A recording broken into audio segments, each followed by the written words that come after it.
एक खरगोश और एक कछुए में गहरी मित्रता थी। वे साथ साथ घूमते थे, खेलते थे और हमेशा एक दूसरे की मदद करते थे। एक बार खेल खेल में दोनों ने दौड़ज प्रतियोगिता करने की बात सोची।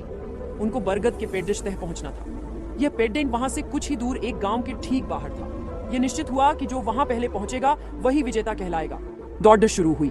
खरगोश जो कि खूब तेज दौड़ ढता था और उछल उछल कर चलता था, बड्ढी तेजी से आगे निकल गया। कछुआ अपनी आदत के अनुसार चल रहा था, एकदम धीरे धीरे।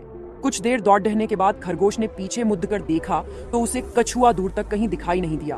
पास ही में एक ऊंचा घना पेड़ था। धीमी धीमी हवा चल रही थी। खरगोश ने सोचा कि थोड़ा सुस्ता लेता हूँ, फिर जल्दी से आगे बढ़ जाऊंगा। कछुए को तो यहाँ तक पहुंचने में अभी देर लगेगी, यह सोचकर वह पेड़ के नीचे लेट गया। ठंडी हवा ने उसे झटपट सुला दिया। उधर कछुआ धीरे धीरे पेड़ की ओर बढ़ता जा रहा था। खरगोश काफी देर तक सोता रहा। जैसे ही उसकी आंख खुली, वह बरगद के पेड़ की ओर भागा। वहां पहुंचकर उसने देखा कि कछुआ तो पहले से ही वहां पहुंच गया है और इस तरह से धीरे धीरे ही सही पर लगातार चलकर कछुए ने प्रतियोगिता जीत ली।